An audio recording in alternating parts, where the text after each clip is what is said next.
Good evening and welcome to On the Couch with Sharita. I hope and pray that everybody has had a wonderful week thus far and looking forward to the weekend. And as always, I am just thanking God and praising God for everything that He's done, what He's doing, and what He's getting ready to do, not just in my life, but in your life as well. And thank you to all the listeners that tuned in last week. Such an amazing time with the introduction of what this show is about. And I'm hoping that a lot of what is talked about you can relate to.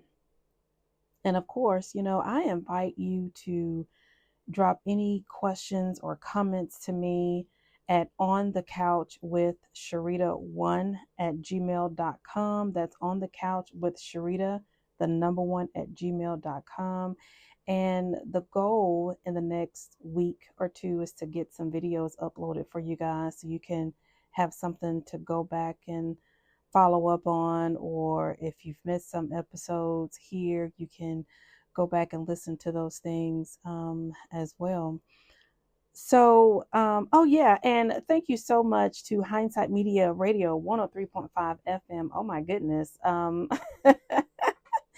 tell you, the week, I have to give my shout out to my people and thanking them also for allowing me to take up space. But, we're all family now. So if you're tuning in, I appreciate you coming and getting on the couch with me and having a conversation about healing and love and laughter and just growing and being empowered and encouraged, because this is a space, this is a place to do that. So today or this evening, I wanted to dive into stigma and how therapy is not a dirty word. You know, I get potential clients who come in and they can be a little resistant to the idea of therapy. And these are people who are calling in wanting to know how therapy works. Am I available to do therapy? But I can tell by their tone and their demeanor that they're a little bit resistant, all because of the stigma and not knowing exactly how therapy works and what to expect, but also having to deal with the stereotypes and the negative attitudes of society and other people, and especially if you're coming from this culture or background where, you know, doing therapy is stigmatized, not looked at as something positive. They get kind of not the best support, and it becomes a setback, for them. So I wanted to dive into this thing, and I think it's a great segue from the introduction of the first episode that we had to kind of get into mental health, to get into the aspects of therapy and what to kind of expect in general. But definitely want to curve some of the myths that you may have heard about therapy. So let me first define stigma in a way that's more broken down or in its simplest of terms. Stigma in mental health is negative attitudes or beliefs or stereotypes that people may hold going through the experience of mental health conditions. Stigma can also prevent a person or individuals from seeking care or continuing treatment.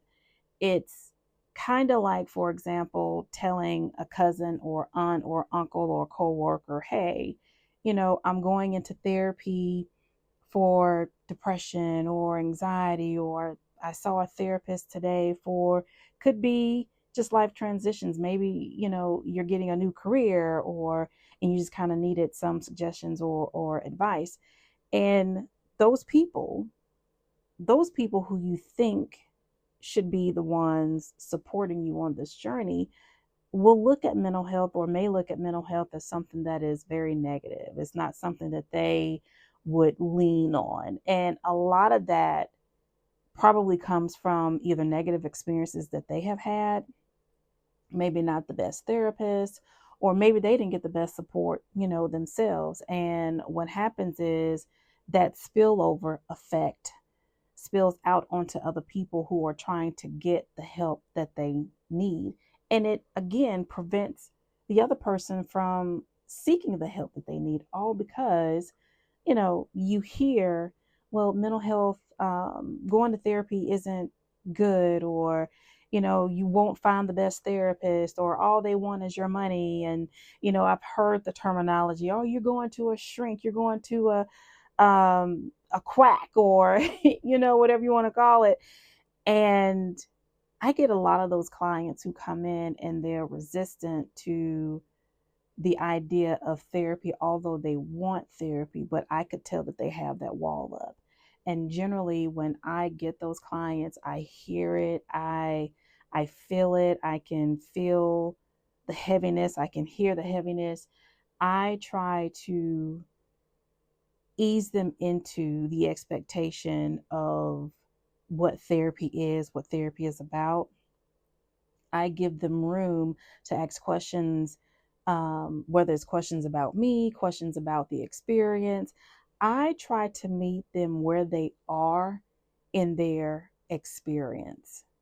It's just taking that walk and saying, okay, well, you don't necessarily have to come inside of the house. If you feel comfortable talking to me through the screen door, then we can do that. And my goal at that time is to just make them feel comfortable.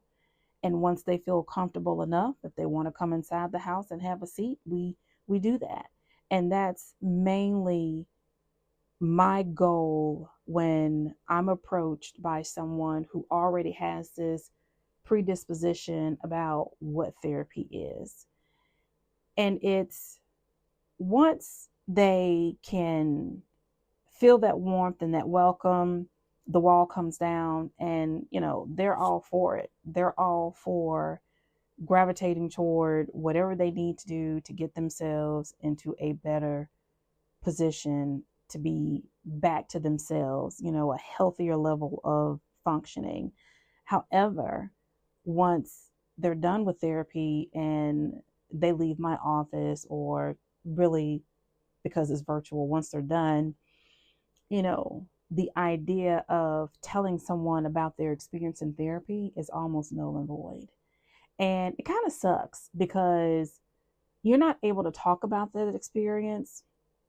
You're not able to share that experience. You're not able to be vocal and external about how you're healing. And that kind of sucks because they want people to share in how they're doing. They want people to share in how they're healing. And when people can't get those kinds of supports, it typically causes them to regress and they go back inward.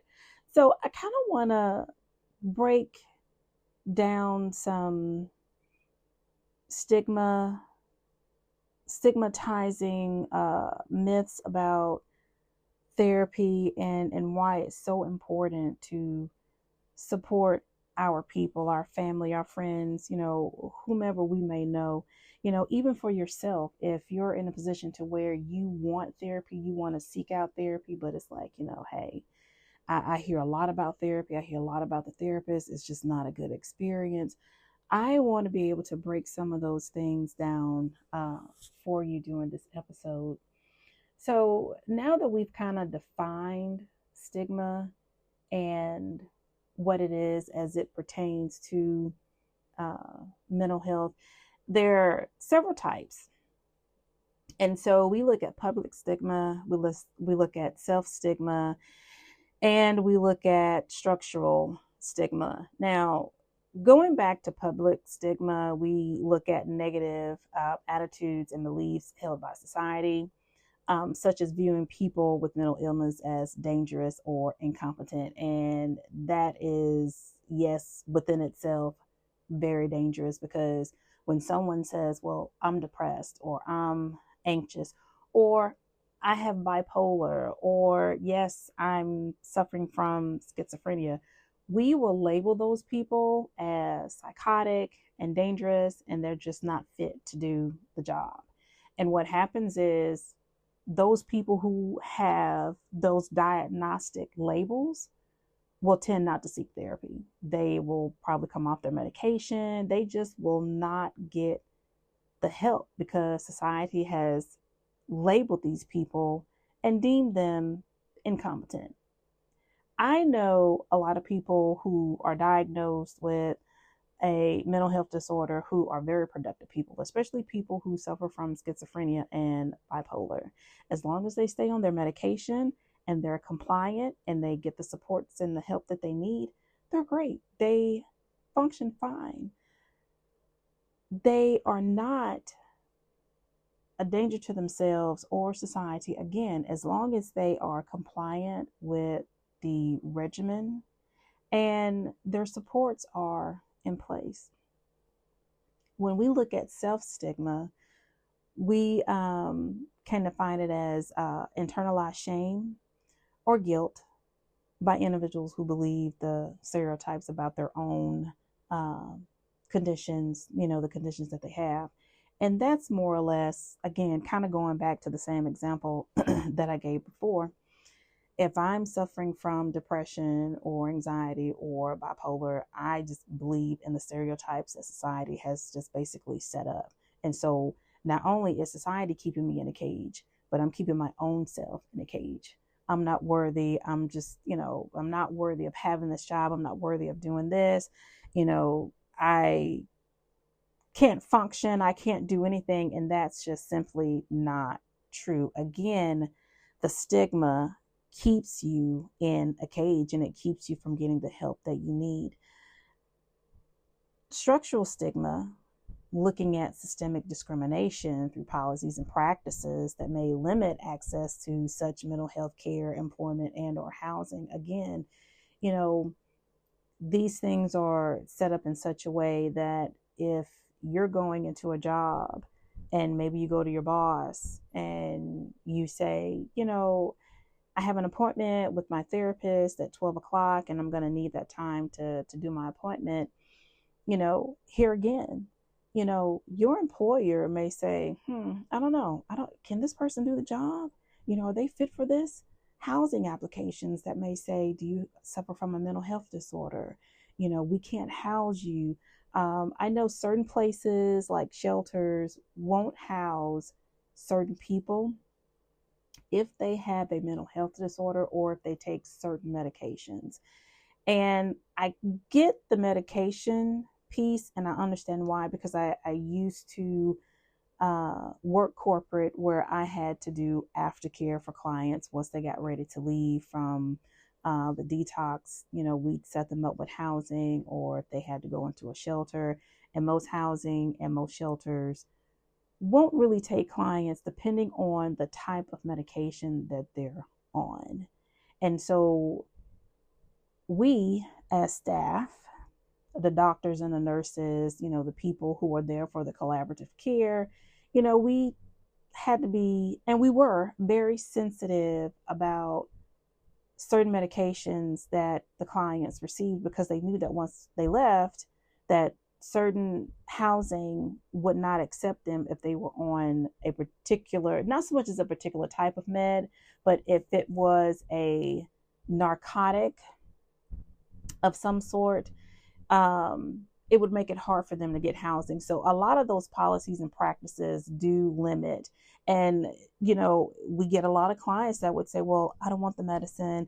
I don't need it. I'm trying to get housing, but you need the medication if you want to stay stable. And so I just kind of want to put this out there. If you or someone is having any type of mental health crisis, please get them the help that they need. Get yourself the help that you need. It is so important that you take care of you. I talk a lot about self-care. self-care is a big thing. And self-care is another one of those topics that I want to bring to the table, because even if you are going through your own mental health issue, life, the stressors of the day, it is so important to maintain your mental health. It is so important to lean on those outlets, whether that's walking, jogging, shopping, whatever that is. Lean on those outlets, meditate, get up in the morning, read your Bible, pray, get on your cycle, your walking pad, your treadmill, whatever that is. Lean on these outlets. Make it a ritual that every Tuesday you're going out to dinner, or maybe there's a book club that you want to get involved in. But self-care, take care of yourself and practice good self-care. So important. You need that. It's not enough that here's therapy and here's medication. And a lot of people do pretty well off their, medicine, but they also have something else in place. But, that extra added layer of support is so important too. And I would like to say that even though these episodes are here, I talk and the information is being put out there. This show is in no way to treat, self-diagnose. If you feel like you're having a mental health concern and or crisis, please seek out your local emergency room, call 911, and lean on your supports if you can, and just get yourself the best help that you can possibly get you, because you're important, and your thoughts and feelings and emotions, these things are important. You're worth that. You're worth the life, and you want to experience life, and you want to experience relationships, healthy relationships, and even the stressors of the day. But you want to be able to experience life. So please, if you're experiencing any type of crisis, any type of mental health crisis, don't be afraid to get yourself some help. So, kind of going back and swinging back around to the stigma and all the different types. Well, when as mental health is stigmatized, there's delay in treatment. People, because they are being labeled or deemed as they're just, unfit, can't do the job, or, you have anxiety, I don't want to be around you, kind of a thing. There's this judgment. And what happens is it delays people from seeking treatment. They just won't go. They just won't get the help, because grandma or grandpa or mom or dad or cousin or friend or neighbor or whomever has said, therapy? You going to therapy? Why would you go? They just want your money. Like, you're not going to get the help that you need. And a lot of that comes from that person's own personal experience, and that spillover effect is very nasty and is very dangerous. And so I always tell people, experience it for yourself. Granted, finding the right therapist is like, I don't know, finding the right pair of shoes to wear, or maybe finding the right doctor, or looking for just that right home to get cozy. Yes, you may have to shop a little bit, but if you just allow yourself to have that cathartic experience once you can connect with someone, I think that it would be the best experience that you ever had. And I think what goes along with that too, again, is finding that right therapist to have that right cathartic experience. But it takes having that good fit.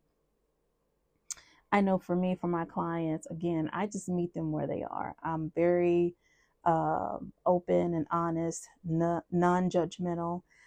I go where the client takes me, but I also challenge them in that journey, because my goal for them is to leave me and be as mentally and emotionally stable, independent as they possibly can. I want you to be able to thrive and grow and be empowered and be encouraged. And for me as a therapist, if you're coming to me and you say, well, Sharita, after the second or third session, it's like, I don't think we're jiving. Like this just, I don't think we're like hitting it off. Okay, great. Let me go back and reevaluate what I'm doing or maybe what I'm not doing. And if we're still not after that, maybe third or fourth session at best, that we're just still not connecting, my goal and living under my code of ethics of first do no harm is to help you find that therapist that's a good fit for you. That's why for therapists that are new and that are coming into this arena, stay connected to your mentors, stay connected to your contacts, because you're going to need them, because you just never know when you may need to refer someone out. And I say always practice within your scope. Stay within your scope of practice. Again, that's another thing that kind of helps when it comes to treatment. Social isolation. Individuals may exclude themselves from groups. They may alienate themselves from people because, again, they have been stigmatized. They have been labeled. Oh, you have anxiety? Yeah, I don't think we can be friends. I don't think I can talk to you. I don't think, people with mental health issues are just looked at differently. And here's kind of the reality. You know, some people may disagree with me. I guess you just kind of have to do the research on your own. But to be honest, there are a lot of us, a lot of us who are honestly predispositioned to have a mental health condition, all because of that gene. If mom and or dad suffer from anxiety and depression, you're 9 times out of 10 going to suffer from anxiety and depression. Schizophrenia is a mental health disorder that is very hereditary, and it typically skips a generation.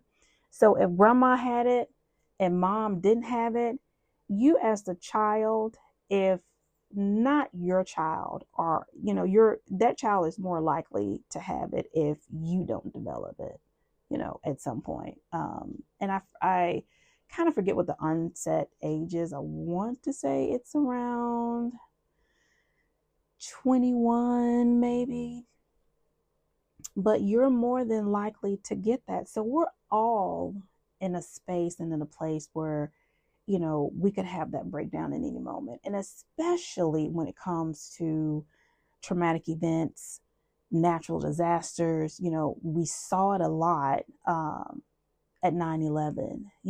People who have never experienced depression, anxiety before in their life, and all of a sudden they're suffering from it.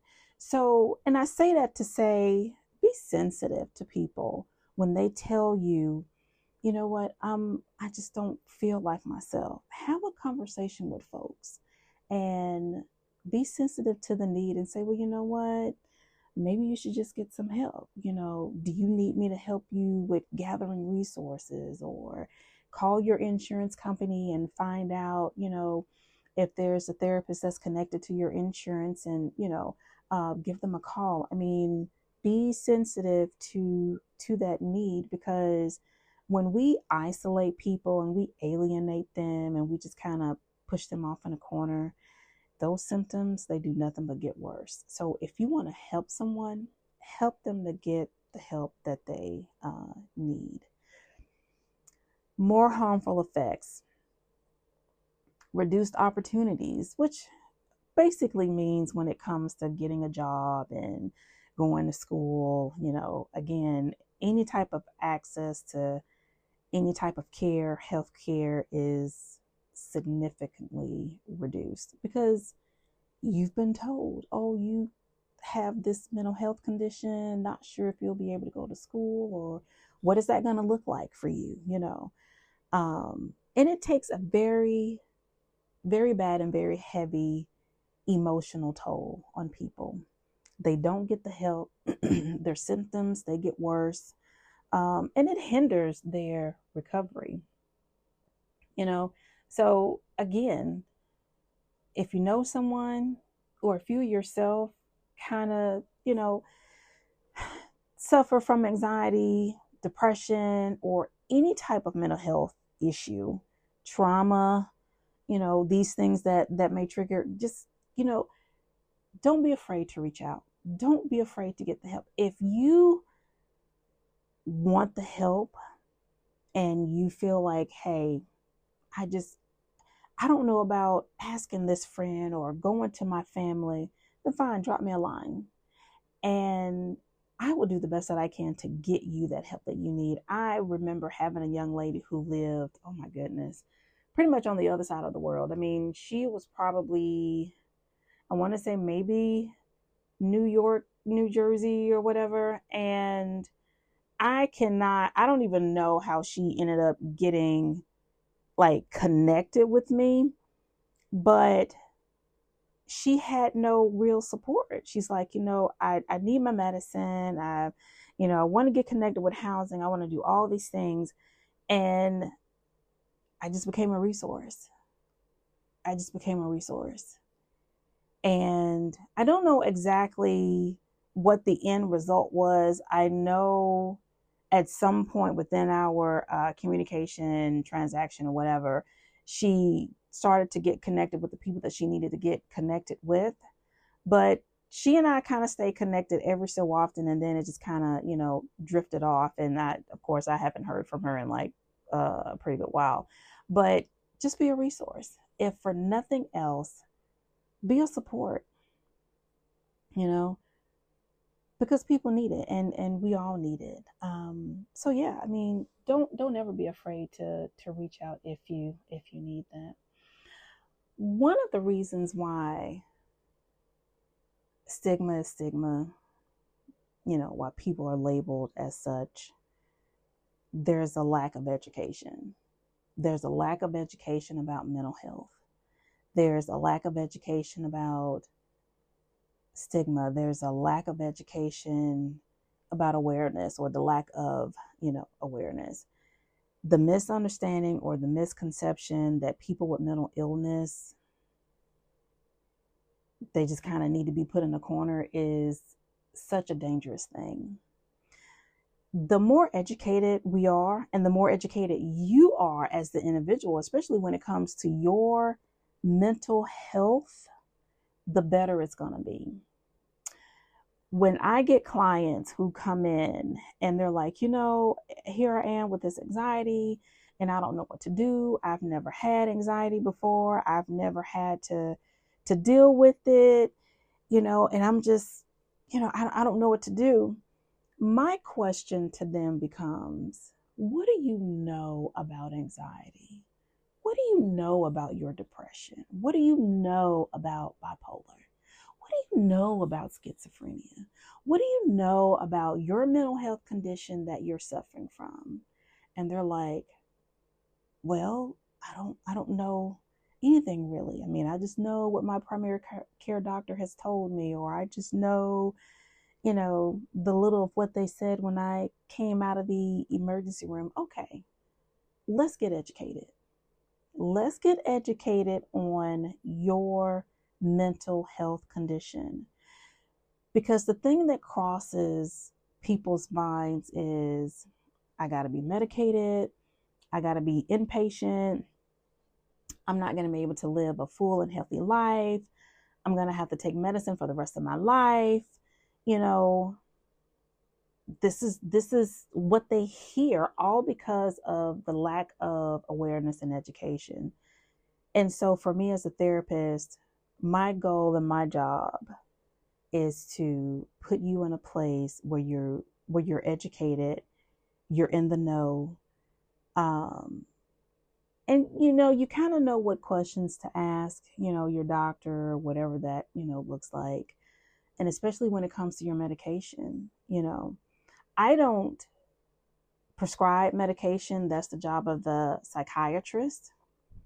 But what I tend to tell people is if you're going to a primary care doctor and they're prescribing you what we call psych meds or psychotropic medication, that's fine. But what I say is ask your PCP to refer you to a psychiatrist because they're so well versed in these medicines because that's their field. It's kind of like, you wouldn't go to, I don't know, if you had cancer, you wouldn't go to a cardiologist, even though a cardiologist may have a small bit of knowledge about certain cancers. You would go to an oncologist, which is a cancer doctor, because they are in the know. Yes, there is such a thing as collaborative care, and collaborative care is just basically when you have a team of doctors, from your social worker to your therapist to your nurse to your doctor. You may have your psychiatrist on board. Like there's just these group of people, these team of people who are there to be very hands-on with you and your care, your treatment. And so, yes, while it may be that, there's that extra layer of just care for you. But if you're getting medicine, have a psychiatrist on board because you're going to need that med management as you go. So let me just say here that even though you have a mental health disorder, it's a label. We code things because we have to build things. It's just we give it a name so that you know how to operate and function. You know what's going on so that you can operate and function better, and you can get the education that you need. That's it. It's just a label. Can the labels come off? Yeah, they can come off. It's kind of like you wearing a label and peeling it off your shirt and throwing it in the trash. I tell people your mental health doesn't define you. You define you. God has already called you. He's already labeled you. He has already said this is who you are. And those are the names and the labels that you stick to. Yes, the diagnosis is there so that we know what's going on, so that we can treat it the best way that we possibly can. But it doesn't define you. You can live a healthy life, a great life, a fun life, whether you have depression, bipolar, whatever it is. You can live a great life. So try not to get too down in the dumps when the doctor says, oh, well, looks like you may be suffering from anxiety. Okay, well, how do we treat it? Not, well, there goes my life. No, it takes you a while to push through. It takes you a while to get back to a healthy level of functioning. And I get these things can be scary. They can be absolutely overwhelming. But there is a light at the end of the tunnel. And I'll be honest, someone who has suffered from anxiety and depression, who used to sit on the other side of the table and talking to a therapist and being scared of what's going to happen next. Trust me, I know. I've been there. I've walked it. And, for me, I held on to my faith. I prayed every day. I turned it over to God, and I'm living life. I'm living life, and you can too. So no matter how you're looked at, how people have labeled you, what they've said, get the help that you need for yourself and live your life. Will you be on medication forever? No, you won't. Some people, depending on the severity of their mental health condition, it's possible.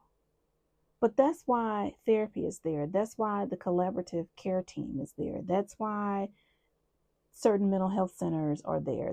That's why I'm here, you know, to not only be a therapist, but to advocate for you, you know, to help you gather the resources that you need. That's that's why I'm here, you know. So, try not to hold on to this, oh, well, you're going to be sick forever or you're going to be taking medication forever. You're not. The hope is that you're not. But even in cases where you may have to be, you can still live a full life. I promise you, you really can. So, how do we combat the stigma? You know, again, therapy shouldn't be a dirty word. Therapy should be this, oh my God, I am going to therapy, girl. And let me tell you about my therapist. Like, it should be a fun conversation for you to have because you're growing and you're learning and you're being empowered and you're being motivated. You have all these tips and tools and things and interventions that you can use in your daily. It should be that. It should be the best cathartic experience that you could possibly have. You know, when I'm with my clients, and again, these are my people that they're my tribe. Like, I have found my tribe. What you hear now is pretty much what you get in therapy with me. My idea isn't to come in and make it all psychological, quote unquote. I mean, I know that's probably not the best way to kind of put that, but to put it in such a way to make sure that your experience is a great experience. I meet you where you are to build that therapeutic rapport and to help you to feel comfortable. I once had a client to come in, and she was very apprehensive, very resistant. And we talked, I asked questions, and I could tell she was just like, yeah, she ain't feeling this. Like, she wants this to be over so bad. And so we talked, just had a conversation. I asked questions, she answered, it was what it was. And by the end of our session, it was, of course, I think it was our first session. I don't think she was calling in for information, but I think it was our first session. She said, well, Sharita, I feel so much better. She said, because I didn't want to come. But I feel better. I did not want to be here because I thought you were going to be this lady, like this stick in the mud person with the glasses and a notepad. And I'm like, well, I have glasses. You know, I took notes. I said, but, the idea of therapy should be to make you feel comfortable.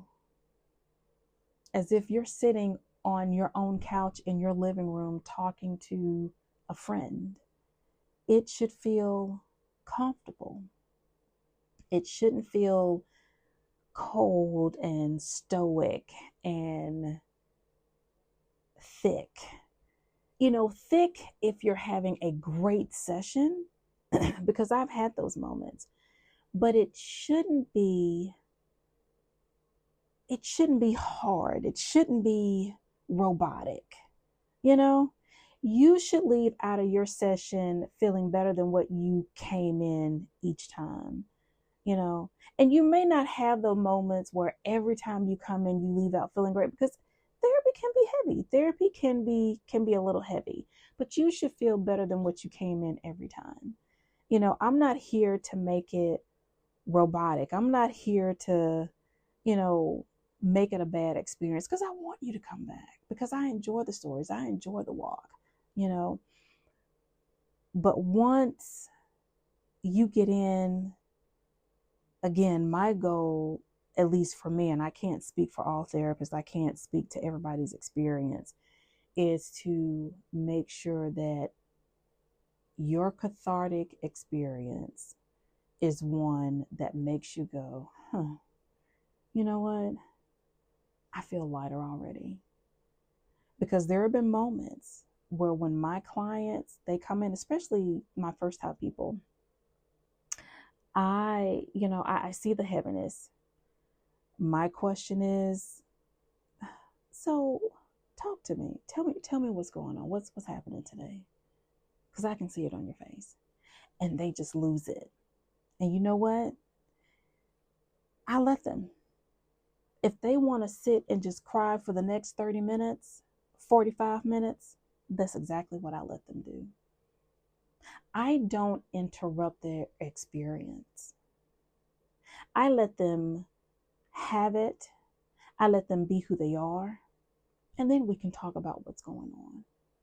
I don't fill it with a lot of questions, why they're having that cry or that yell or whatever. Because I need them to be in that space. They need to be connecting with those emotions. People who are suffering from their grief, their loss, and they don't know what to do with those emotions. I allow them to have their moment because it looks like you have not had the chance to grieve. So I want to give you that floor. And that's why therapy, the cathartic experience, is so important. That's why we shouldn't stigmatize. That's why we shouldn't just label people and tell them to go on and have a good day. We have to be able to cultivate and nurture and talk and have these conversations and educate and support. This is how we combat the stigma. This is how we help those who are going through their mental health challenge. This is how we help people to return back to a level of healthy functioning. We talk. We normalize it. You know what? I hear you. I hate that you're having a bad day today. I get that. Man, that's heavy. You have a right to cry. Your thoughts and feelings are very important. We validate. Oh, you don't know what it means to have anxiety or depression? Okay, well let's look that up. Let's see what that means and what that means for you. We support because that is so important to help get over those barriers. Because people need that. I try to make it a point, especially with my children, that if you're having a mental health, not so much as a mental health concern, but you want to have a mental health day from school, fine. Let's take a day because you need that. Or when they get in the car, how was your day? And especially my daughter, she is my most vocal person. She will give me the rundown of her whole day.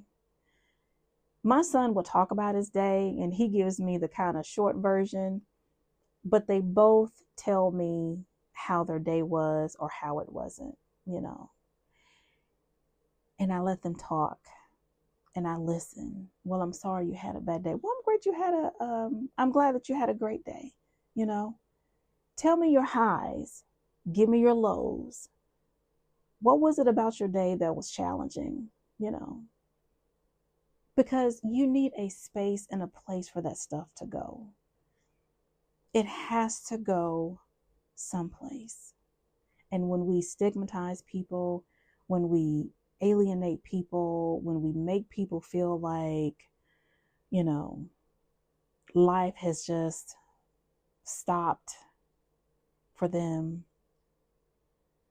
it hurts them. They're silent. They isolate. They don't talk. They internalize and they become sicker and sicker, and their symptoms, they become worse. And so when we see that people are having a challenging time, or they're always stressed, or they're just kind of like always on 10, reach out to those people. Be sensitive to folks. Check in with people every once in a while. You see Bob or Jim or Mary or whomever in the grocery store, and they spoke, but it was kind of a dry, or they didn't seem as happy. Make it a point to reach out to these people and say, hey, I saw you in the store. You look like you may not have, been having a good day. Just calling to check in on you to see how you're doing. Reach out to people. Show that you support them, because you just never know what someone else is going through. Remember, stigma doesn't just hurt, it silences people. It shuts them up mentally, emotionally. It shuts them up. It puts them in a corner. So we want to show this act of compassion and sensitivity to those needs. And if we for ourselves, don't know, get educated. There's too many resources around you and too many spaces like this show, being on the couch. There's just too many spaces for us to not be educated on mental health and stigma, the stereotypes. So please, again, I implore you to help people thrive where they're not thriving, and be a support where you can be a support. Advocate, help them to get the help that they need. All these different organizations that, are around us, churches, that we can tap into. Again, I'm here, just if you need the support, because it's so important. It's so important. I hope that this episode helped them to be more informed, especially when it comes, of course, to mental health and stigma. So many of our men suffer from it. They're afraid to ask for help and get the help because, again, being seen as weak or unhealed. I hear that a lot. Broken.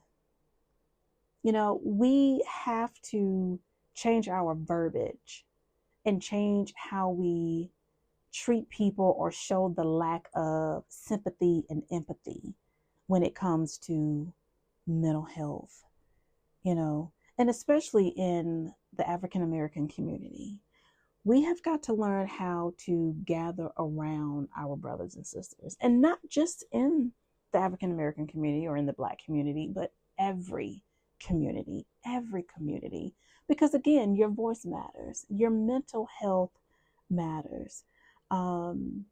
Again, if you're suffering from a mental health issue, please, I implore you, reach out. If you have a primary care doctor, ask them about resources. If you know someone in the mental health field, ask them for resources. If you're afraid to do that, tap into me on the couch with Sharita1@gmail.com. I'm here, Hindsight Media Radio, 103.5 FM. Reach out again, because you're important. And while I'm saying it, if no one else has said it to you today, you are special, you are worth it, you are valuable, and you are loved. Remember that. Tap into who you are, who you want to be, and how you want to experience life. But get educated and be in the know. If you need some tips and tools, some things to do to kind of help alleviate some stress, the things that you can do, again, your outlets, from going for a walk, going to the gym, coloring, the adult coloring books, or you can get the kids coloring books. They help too.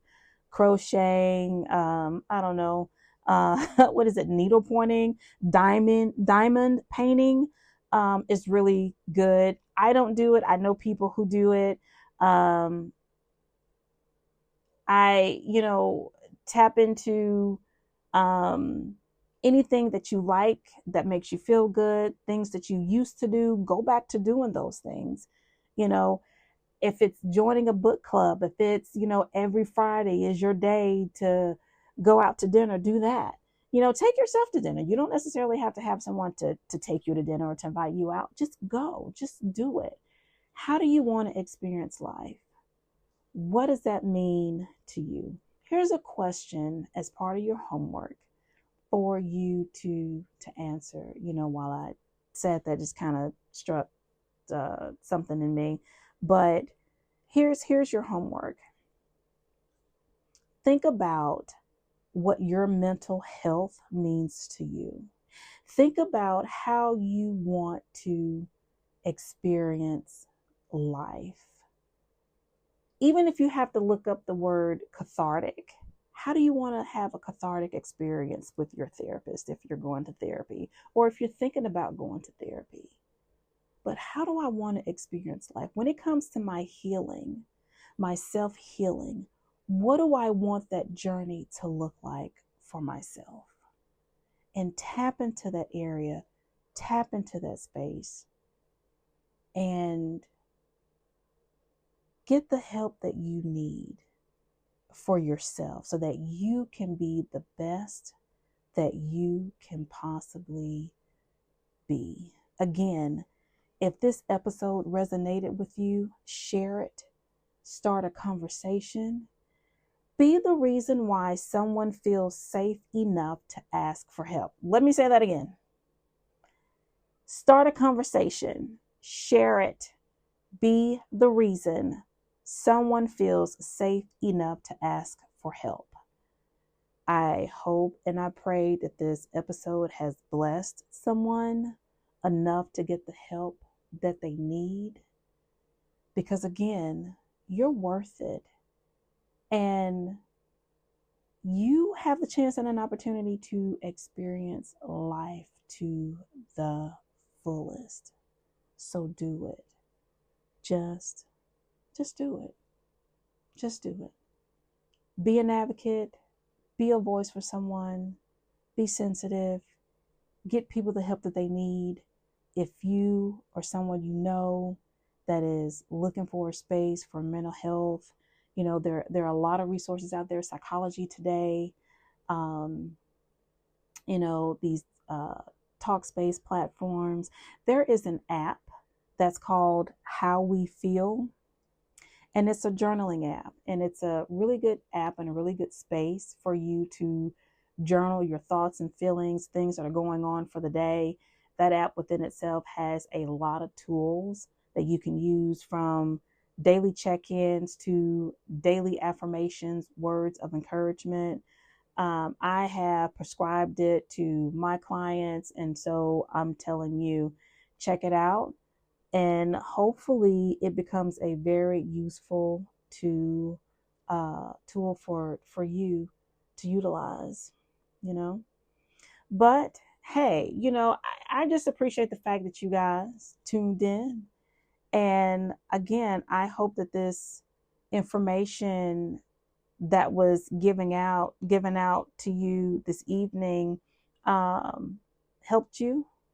I hope that it, just lifted some of the myths and things that you thought about therapy, that now that you understand what stigma is and what it does, the hopes is that now it becomes less of a weight, for you. So I leave you with this, again, you're worth it.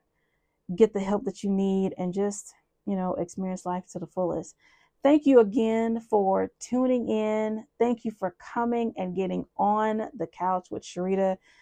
I had a blast, and I'm going to always have a blast with you. I can't wait for these other episodes to come up, these other topics to bring more education and more light when it comes to mental health. And we'll always leave the door open to talk about other things. I mean, oh my goodness, football season is on the horizon. So I'm almost certain there will be conversations centered around that. But, I just appreciate you guys tuning in again. I'm here every Thursdays, 7 p.m. Hindsight Media Radio 103.5 FM, where there is always something good to talk about. You guys stay safe, enjoy your weekend, and yeah, I'll see you soon.